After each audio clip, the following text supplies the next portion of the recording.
You're fired. My younger brother's voice echoed across the executive conference room, and for a moment, nobody moved. I stared at him from the opposite side of the polished oak table, while 20 employees watched in stunned silence. "Excuse me?" I asked. Jason Parker smirked and slid a folder toward me. "You heard me, Ethan. The board voted this morning. You're out."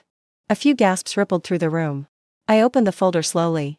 Inside was a termination notice bearing my own company's logo.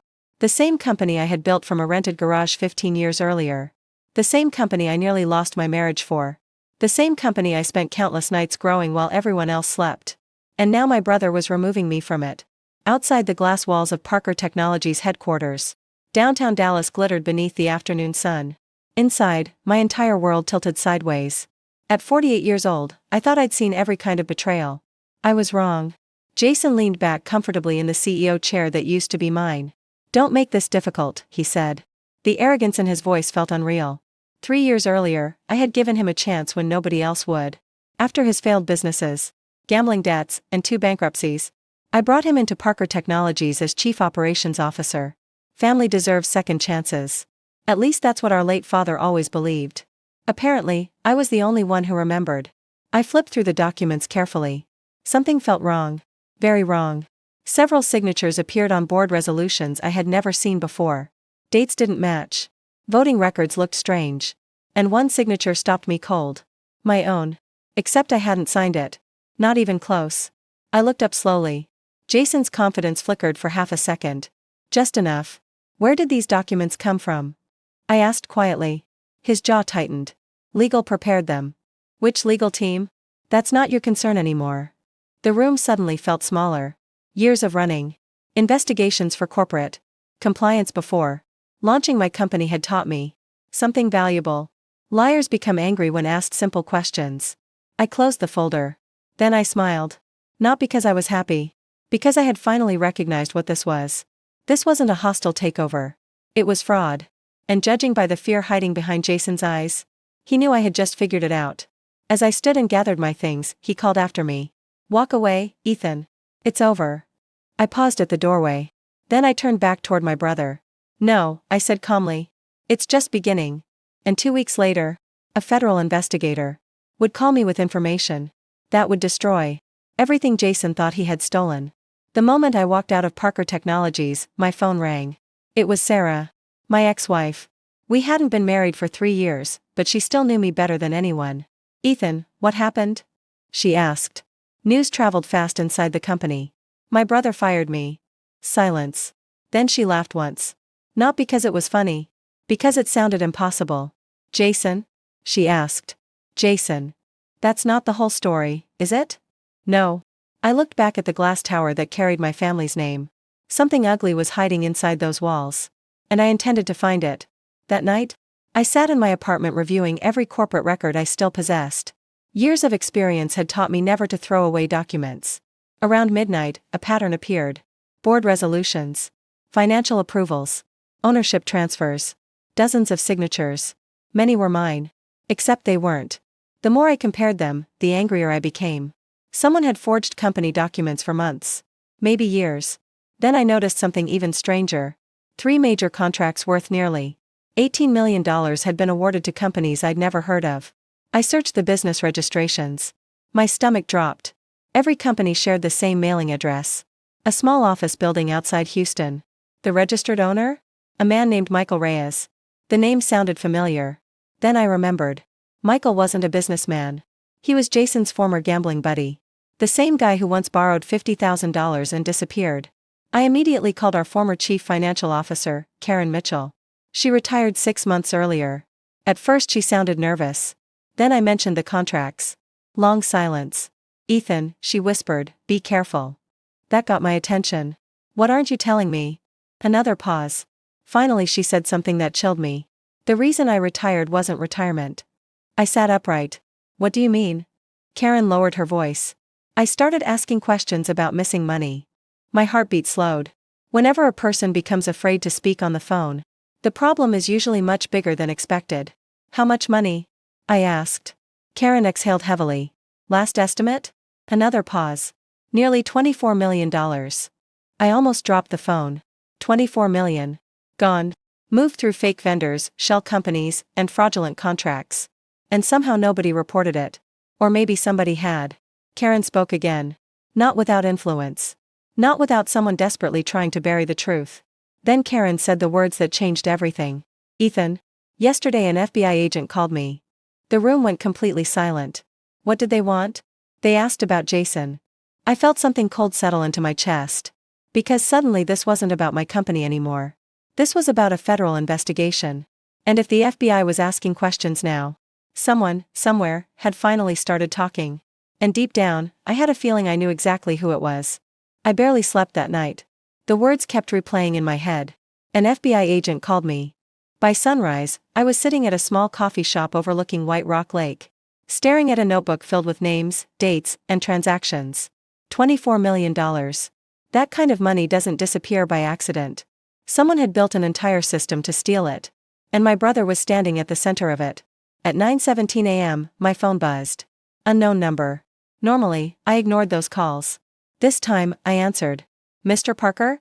The voice was calm and professional. Yes. My name is Special Agent Rebecca Collins with the FBI's Financial Crimes Division. My stomach tightened. We'd like to speak with you. There it was. The moment everything became real. 2 hours later, I walked into a federal office building in downtown Dallas. Agent Collins greeted me alongside another investigator named Mark Delaney. Neither wasted time. They already knew far more than I expected. For nearly an hour, they showed me documents. Wire transfers. Corporate records. Bank statements. Photographs. Every page painted the same picture. Someone had been siphoning money from Parker Technologies for years. The deeper we went, the worse it became. Fake contractors. Fraudulent invoices. Offshore accounts. Luxury purchases hidden through shell corporations. Then Agent Collins slid one final photograph across the table. I froze. It showed Jason stepping off a private jet in the Bahamas. Standing beside him was Michael Reyes. The photo had been taken 8 months earlier, during a week when Jason claimed he was attending a business conference in Chicago. He lied to everyone, I whispered. Agent Collins nodded. We believe so. Then she leaned forward. Mr. Parker, we need to know something. What? Did your brother act alone?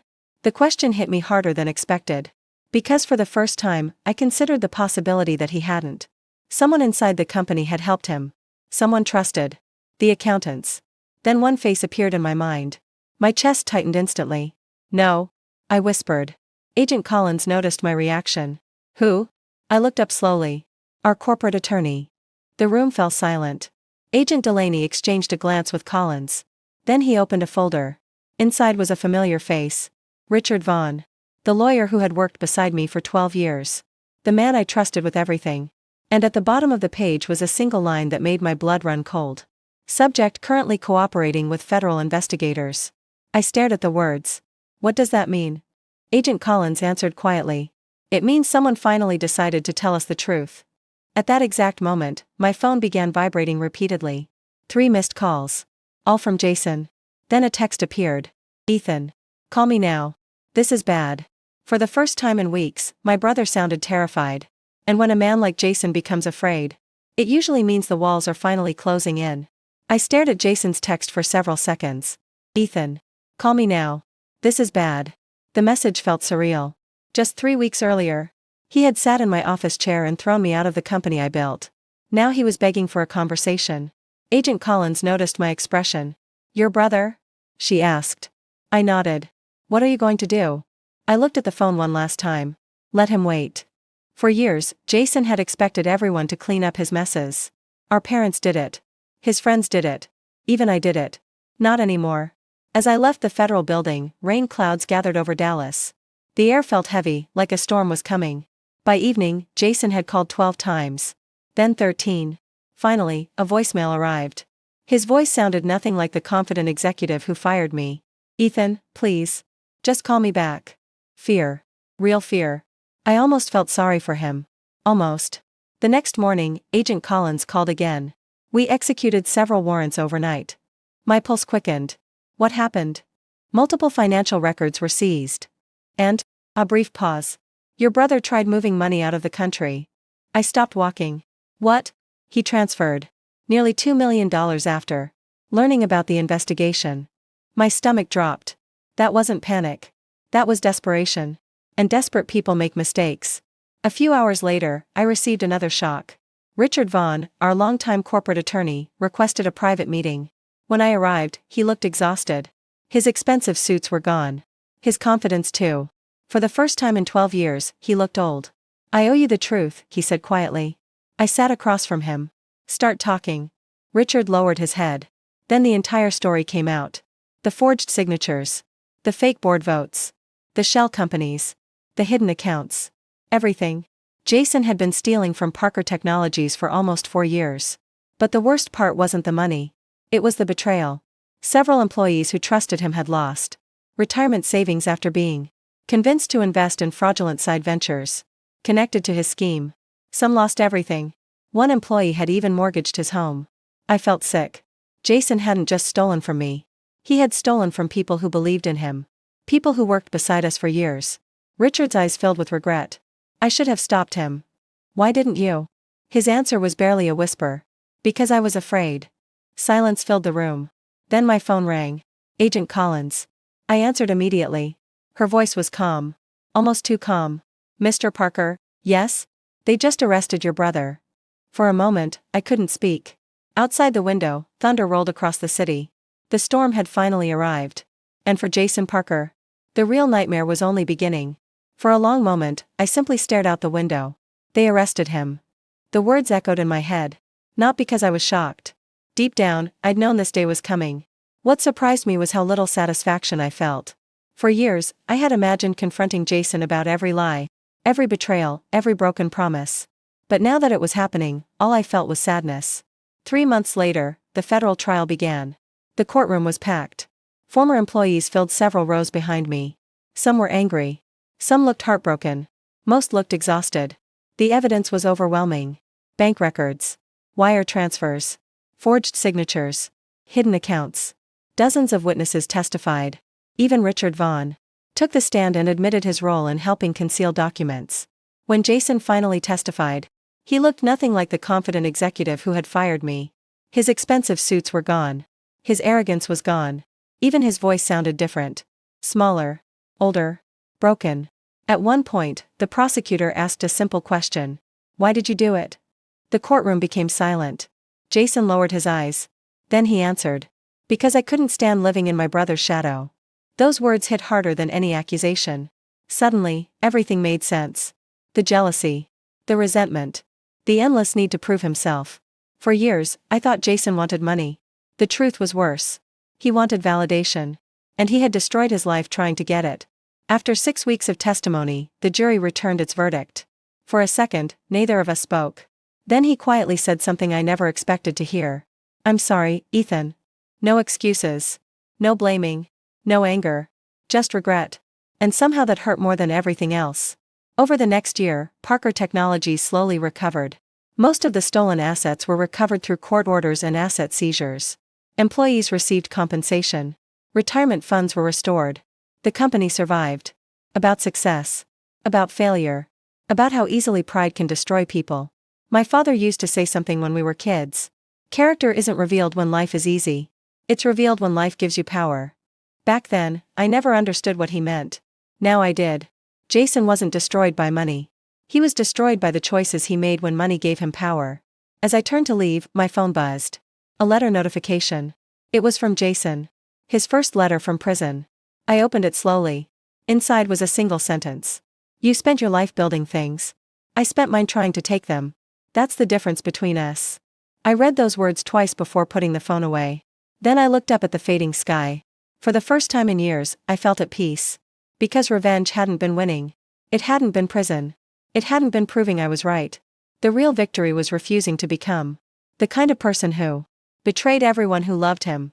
And sometimes, that's the only revenge that truly matters.